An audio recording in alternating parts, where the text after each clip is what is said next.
Hi, it's Paul Antonelli here. Welcome to another episode of the Ideal Business Podcast. I've just been reflecting, probably in the last few weeks, around some of the challenges that can come out of play when you've got, you hear the expression too much on. There's too much going on. There's too much on. I feel like I've got too much stuff on. And I have been known to maybe do a bit of that stuff myself. The thing is, when you look at having that, or the feeling that gives you, there's a reason why that is the case. I'm going to talk a little bit about that today, and this applies both in business and both in some personal stuff you're doing, or projects that you're doing, or depending what's going on. Use the expression, and so I framed it up, which talks about leaving cycles open, not closing out cycles. So what's a cycle? A cycle is something that, a typical cycle is you start something, you get into it, and then you finish it. You start something, you get into it, and then you finish it. And so thinking about, I think the thing to think about is that having an open cycle, what tends to happen is if you've got projects on, if you've got something happening in business, there's different improvement things you're trying to do. What happens is that if you don't close something out, and when I mean close, I mean absolutely completing the cycle, closing the cycle out, so you sort of get to the point where it's done, finished, nothing left to do. If you don't do that, and you end up with too many of these open cycles, and they're things that are almost done, just about finished, you know the feeling, you know what I'm talking about here, then what ends up happening is that they just linger, and it's something else that you have to deal with and you have to contend with. And so getting into the sort of habit, or just reflecting, or just realizing, or having an awareness that potentially there may be too many of these open cycles that haven't been closed out. So a really good example would be, let's say you might be producing a landing page for a marketing process, and you go through and you've done the work and you've got the structure, you've got everything done, but you haven't quite done the final. You might do some split testing, you haven't got it quite finished out, and then you move on to something else. And then that thing, so it's not really ready. If you did the cycle by completing it, then it's actually ready to use, or it's actually the product. So what would probably be a way of understanding it is that once you close the cycle out, you actually get the product of that entire process. You get the product of that entire process.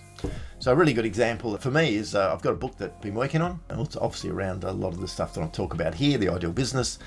And it's been in process for a number of years, and I was traveling around the countryside producing, writing 1,000 words a day, and I was doing this, I was doing that. And I had to go through and look at different sections of it, reorganize it, get a proofread, all this sort of process. There's a lot of activity. I don't know if you've done a book before. A lot of activity in putting a book together. And then I thought it was ready, but it wasn't ready. And so then, and I think what's happened is the reason that, for me, for example, with that thing, is that it's not closed, is it's just been going on too long. And so I just, I sort of wander off and start focusing on other things, and I don't close that cycle out. So at the moment, I've just got images. I've just got to finalize these images, and I thought it was okay, and then I got feedback. So it's an open cycle.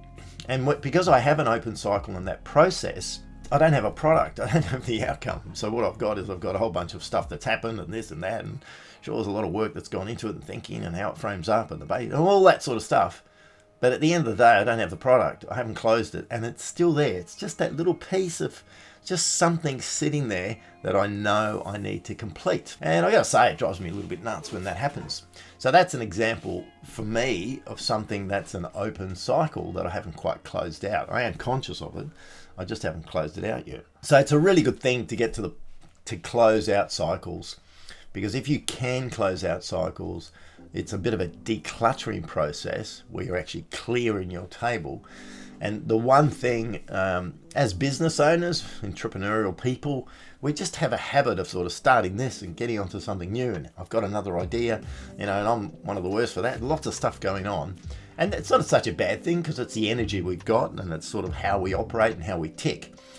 But one of the things that balances that out and enables you to sort of move forward, and actually move forward in a way that you go, I can sustain this, I can do this, is to actually close out cycles and keep contained the things that you're working on and not have all these loose ends, all these incomplete cycles.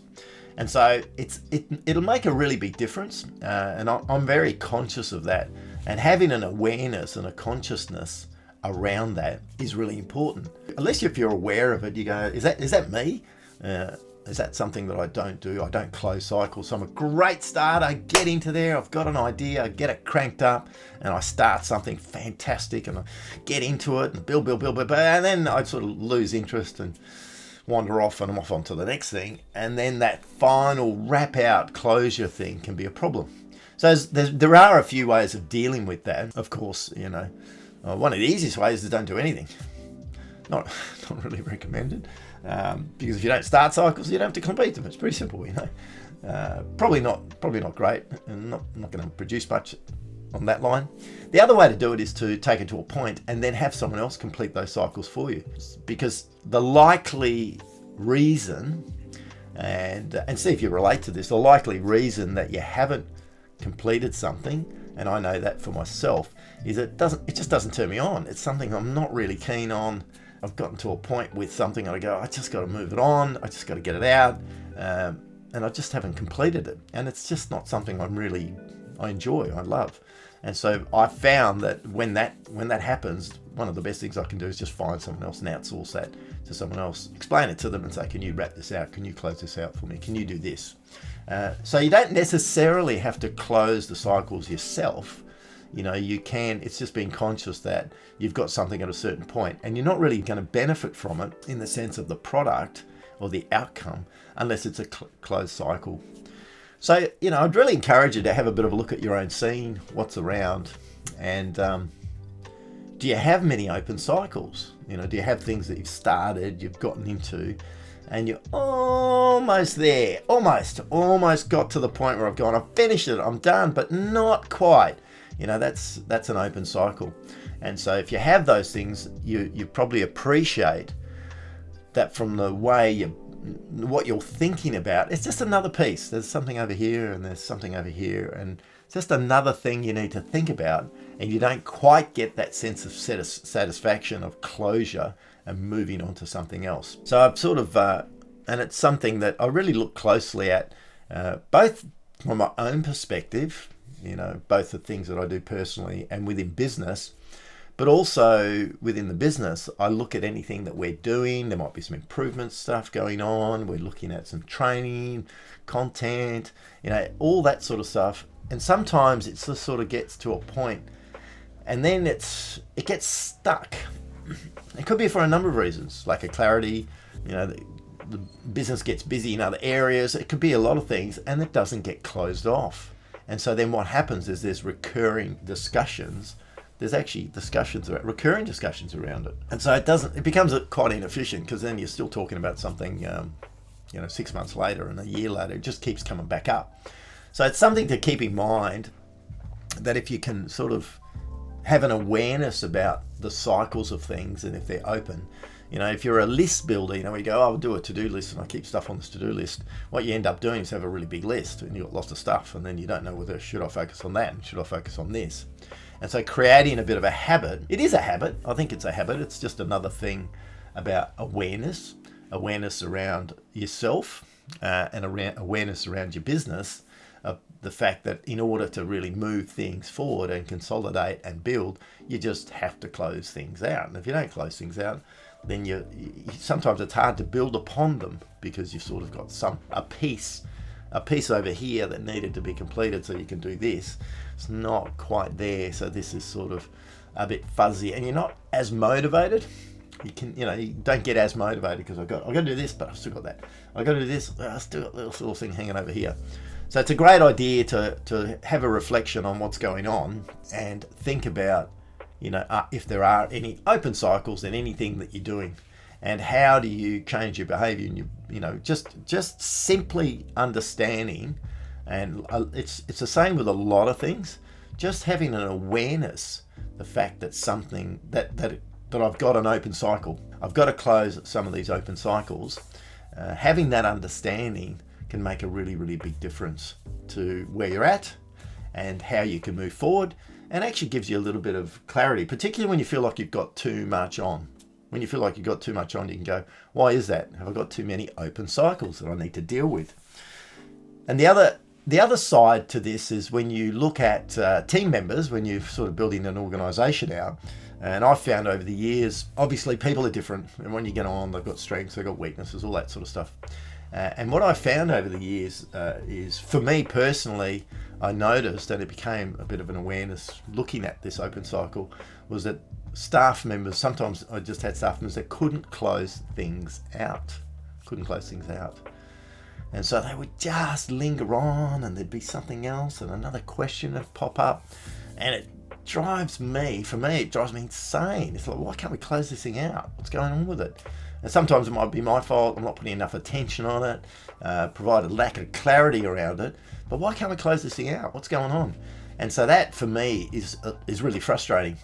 And I noticed that it's not that people have a particular way, but there's a particular way that people work and have a preference of that. They're not great at closing things off, closing cycles off. They might be great at getting something started, and when it gets too hard, or it's not quite clear which path to go, then it's sort of, it lingers. It's not a conscious decision to go, hang on, I'll just put that on hold. It just happens, and then you end up with these issues of not closing things out. And as you can appreciate with business, there's always so much stuff going on that if you're not closing things out and moving on to the next and building upon, it's a lot of building upon, isn't it? So when you think about, if you're building, you hear the expression building a business is a pum, pum, pum, pum, pum. Putting this together, and this build upon that, and then this builds upon that. And when you don't have this built fully finished, you can't do this. We've been doing some building work. I do a bit of building work in my spare time. I don't mind it. Sometimes it can be a bit much. And doing some work at my daughter's place. She's just building a house that she's moving into, and I've got a shed that I'm building. A really good example is, you have to put the slab down, the concrete slab down on the ground. Now we can go through and we could put the mesh and the plastic and put all the chairs up and set up the formwork, everything. But you know what? We just didn't get a chance to pour the concrete. And so it just sits there. You know what? If we don't pour the concrete, we don't have the product, which is a slab. And if we don't have the slab, we can't put the walls up. Can't actually start doing the next cycle. So that's a really simple example of not closing the cycle out prevents something happening in the future. And it makes it really hard. You can't actually keep going up and building upon that foundation to continue to build the structure, which could be your business. So there's a lot of benefits in understanding the concept of open cycles.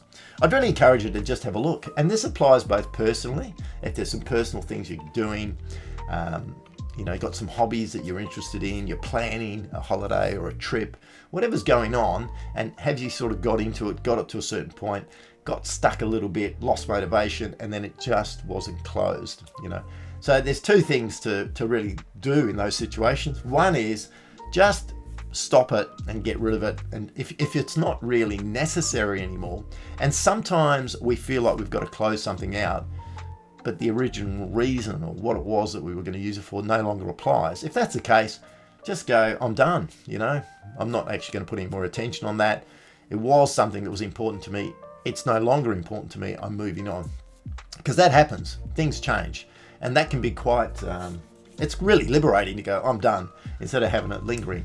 So sometimes you don't have to close the cycle. You sort of look at it and go, why is it still going on? Why haven't I closed that cycle out? And then maybe it's just not needed anymore. There's no reason for it anymore. And that's okay. That's fine. And the other thing then is to look at these cycles, pick the easy ones, things that you can close out really quickly, and then you can move on. And the sense that you get, it's a great feeling when you're closing things off, and you can stand back and go, I've completed that cycle out, which is really good. So I'd really encourage you to look at it.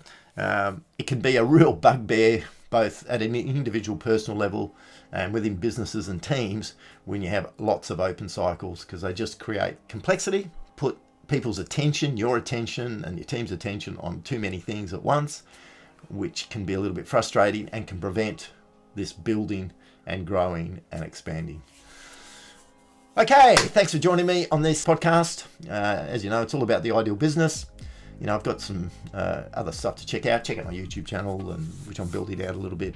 I've got some other resources. I've got some exciting stuff coming in the future as well. Get this book out, and I've got a few things that will help you build your ideal business. So thanks for joining me, and I look forward to catching up with you on the next episode. Ciao for now.